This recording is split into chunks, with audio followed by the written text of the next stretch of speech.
guys, this is Ashley back with another podcast episode. We got a lot to discuss. We got to discuss Nicki and Ice, Cardi B stopping people's bags, and Doja Cat flopping.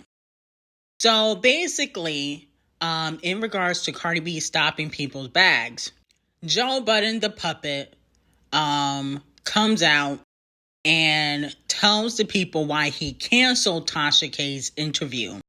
And a lot of people are speculating is because Cardi B a few weeks ago said that, she felt like Joe Budden was kind of, being mean to her or had an issue with her because he's interviewing Tasha K.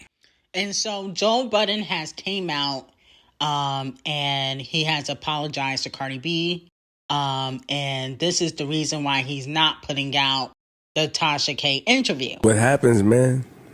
But you tie the two together if you're her. Mm-hmm. If you're her. Maybe. Listen, Ice has a point. When you are not communicating with people, and Cardi and I don't communicate, there's plenty of room for gray area, right? Mm-hmm. So when I look inward, I can see how she would feel that way, right? Like I went to Summer Jam, I came in here, I talked about going to Summer Jam, and I said I left right before Cardi came on. Right? That's one. Yeah. Mm-hmm, mm-hmm. Then you get to bongos. Then you're looking at somebody that this is funny too.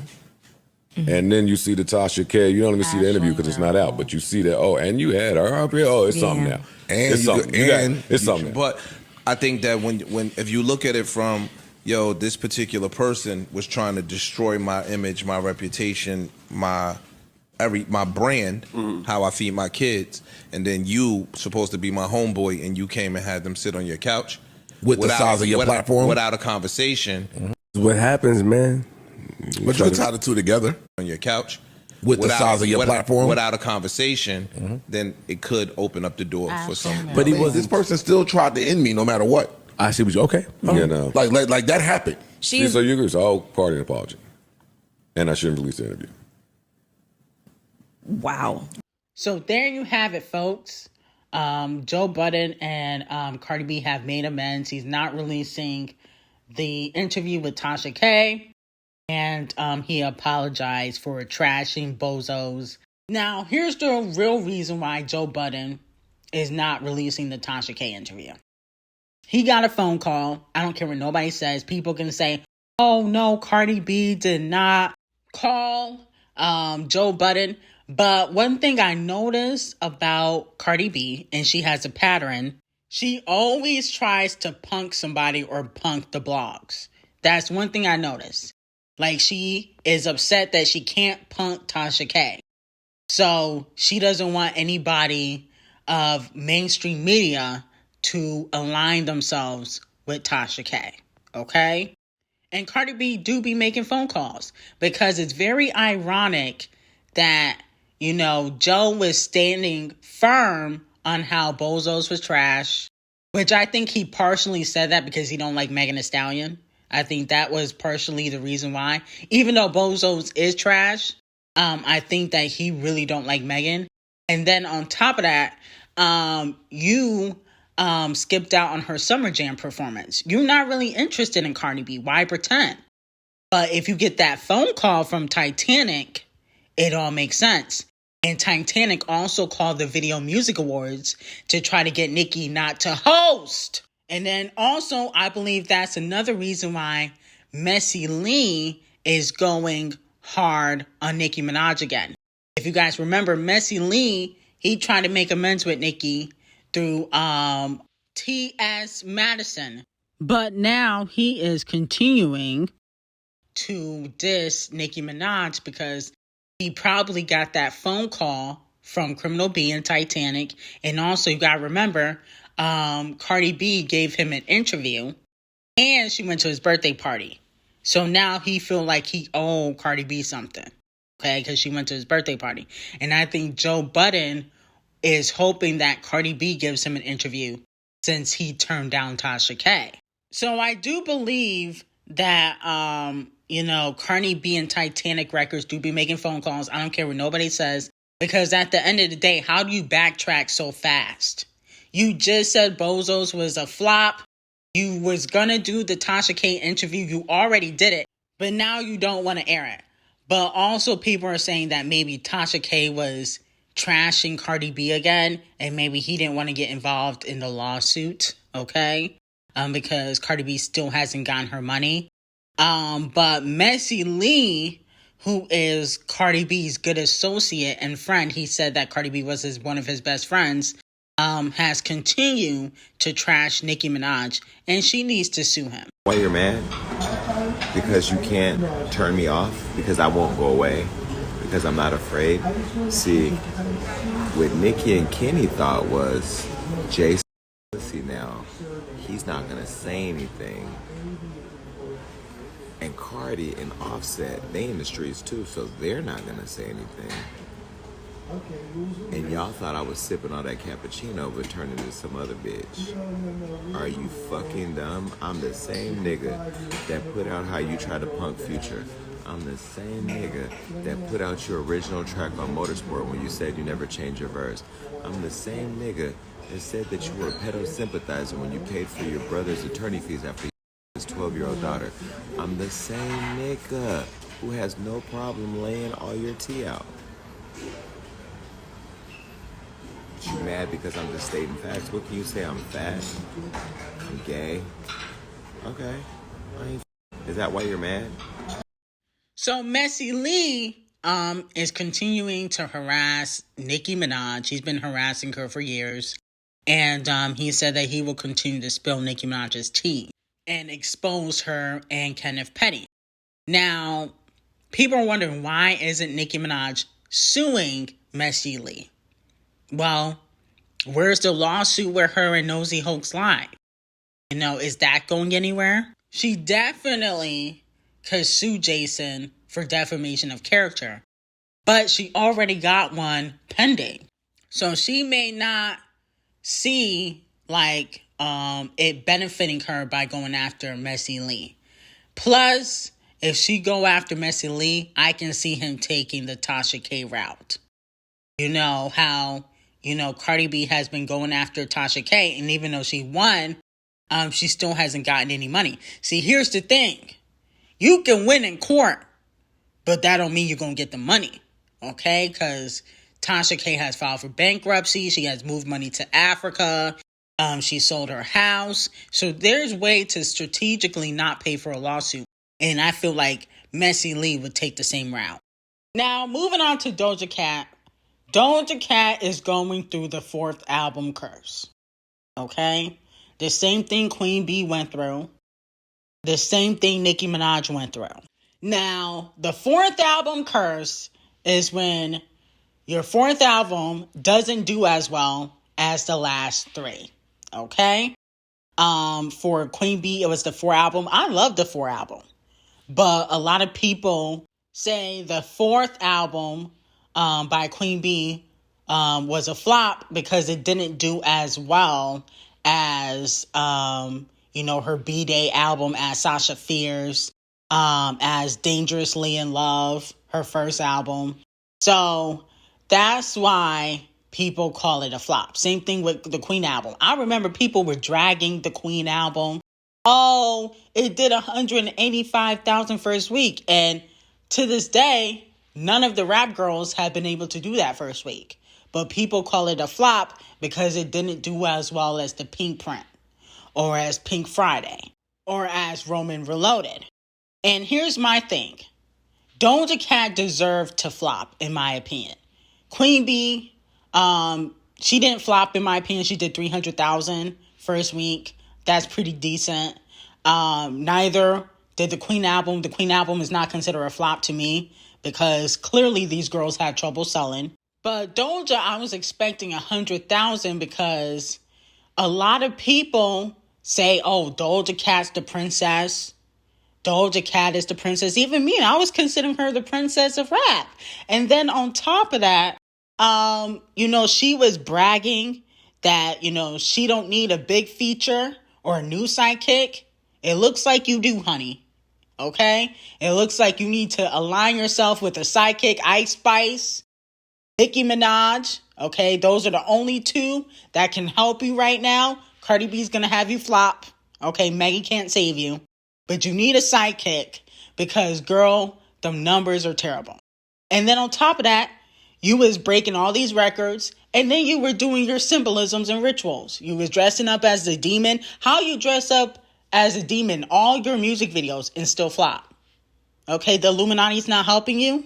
That's kind of sad. And then The Town Is Dead went number 1 after it originally peaked at number 15, but magically it started skyrocketing on the charts. And I didn't believe it was organic. See, Doja has the same cockiness Champagne Thickums has. And so I'm hoping that eventually Champagne Thickums flop, but we're going to get to him a little bit later. But Doja Cat got very cocky this era. If you remember when she started rolling out the album, she doesn't like her fans. She was dissing her fan base because they didn't like her racist predator boyfriend. Okay, so she started dissing them.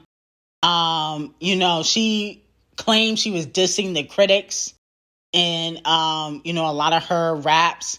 You should have said you was dissing the female rappers and stand on that, because dissing the critics clearly doesn't give you the sale. And then last, on this topic, people are saying, well, 55,000 ain't that bad. It is. It is terrible. Okay? If Cardi B, Nicki Minaj did those numbers, y'all would be dragging them. So we're not going to give Doja Cat a slap on the wrist. Demon Doja gonna get it too. Okay? Because if it was Megan Thee Stallion or Cardi B or Nicki Minaj, and she's supposed to be, competing with them, okay? People always put her in a conversation of a Cardi B, Megan, and Nicki. She should be having the numbers to go toe-to-toe, okay? And so far, out of all of them, she sold the least, okay? Because I believe Flopazine did 63,000, and I felt like that was a little bit low, Megan, considering that she got 3 scammies, okay? I feel like if you got 3 scammies, which Doja Cat has 1, Cardi B has 1, and if you're topping the charts with your singles, you should be doing 100K first week, okay? Gunna, Lil Durk, J. Cole, Champagne Thickums, all the males can do 100K. Why do the females always gotta flop, except for Nicki Minaj? Now, moving on to the Ice Spice and Nicki tea. Everybody wants to know, is there secret beef between Nicki Minaj and Ice Spice? Okay, because it doesn't seem like Nicki giving Ice Spice the time of day like she used to.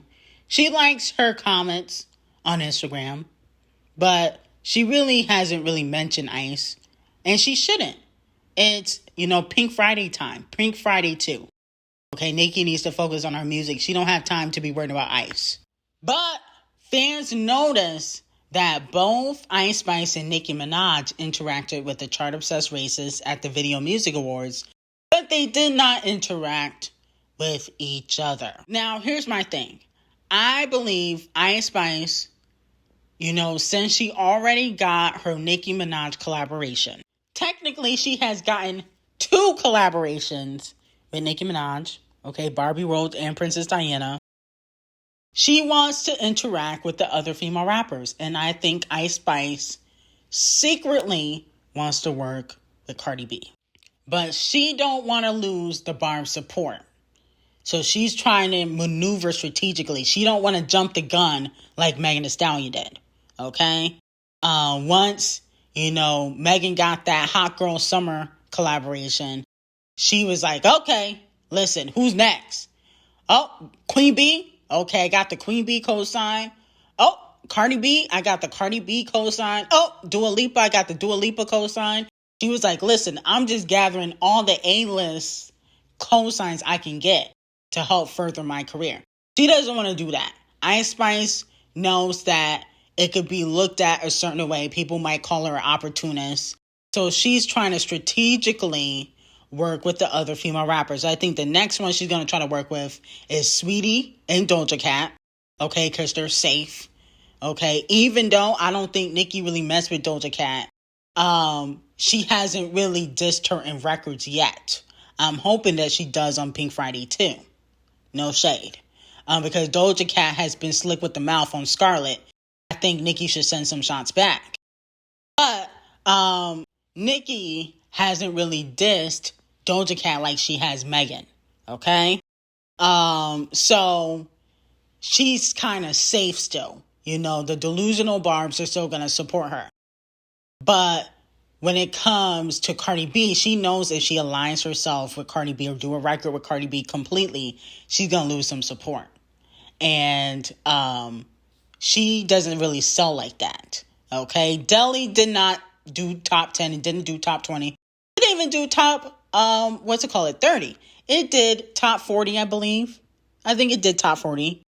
But it kind of came and went. Nobody's talking about the record, and everybody is focusing on Sexy Red, who has, you know, been neutral kind of with all of the girls, okay? Even with the Nicki Minaj co-sign and collaboration.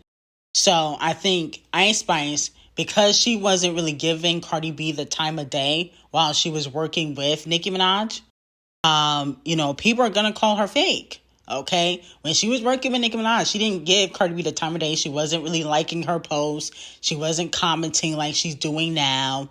You know, she was distancing herself. But last year, she went to Cardi B's birthday party. So I think she's trying to strategically, you know, move away from Nicki. Not saying she don't like Nicki, but she's just trying to work with the other female rappers. Okay, because I don't think Ice Spice is going to last 10 years in the game. I don't even think she's going to last 5. I think Ice Spice will not be here in 3 to 4 years. Okay? No shade. So Megan Thee Stallion is dropping something September 26th with the Seize the Awkward, a mental health resource group. Okay? So I don't know if this is going to be a song. It could be like a video of her talking about her mental health. But I'm just like so not interested in anything in regards to the Megan sympathy train. I really am not. One thing Megan is gonna do is she is going to drag out this Tory Lanez thing so it can work in her favor. But the more she reminds people, the more people are not going to support her. That's probably one of the reasons why Bozo's flopped. Because people don't really believe Megan Thee Stallion, even though she technically won in court. So, even though you won in court, people may not support you. And there's nothing Devil Nation can really do about that. Sorry. Now, moving on to Champagne Thickums and Charlamagne the God. So, Charlamagne has a podcast, and on his podcast, Charlamagne basically said nobody cared about the SZA and Champagne Thickums record, which is currently number 1 on Payola board. So Champagne Thickums, being sassy per usual, clapped back on social media, saying that, Charlamagne was weirding him out, that Charlamagne is obsessed with him. He called him the broke down version of Morris Chestnut. He was posting all these awkward pictures of Charlamagne the God, basically trying to roast him, all because Charlamagne said that, Drake is kind of not as hot as he once was, okay? Because nobody's really talking about his music. I've been saying that for years. And this time, I don't really like Charlamagne the God like that, but I have to agree with him. Champagne Thickums isn't as hot as he used to be. The SZA record is trash. I thought it was going to be fire. I was like, SZA and Champagne Thickums linking up. This is about to be one of the best songs, for the remainder of the year. Okay? But the song is mid. It's very much trash. And I feel like Champagne Thickums does get away with putting out trash music. Like, it's almost like he doesn't even have an A&R. Because, he's so successful and because he has that ultimate payola package, it's almost like Republic doesn't really care about the type of music, he puts out. As long as they continue to make money off of his 360 deal that he's currently under. But the song was trash. And I feel like people should be able to express their opinion on music if we're the consumer. I mean, I didn't feel like it was necessary for Champagne Thickums to act like that. But he only acting like that because people won't kiss his ass. Okay, he needs to grow up. Him and his BBL ain't all that. Okay, them fake abs don't impress nobody, and neither do the raps. Okay? People are sick and tired of Champagne Thickums and his BBL and his lackluster music. He needs to step it up. His last decent project to me was Scorpion, in my opinion. But anyway, I'm going to end it here. Thank you guys for tuning in. I will see you guys in the next podcast episode, and have a great day.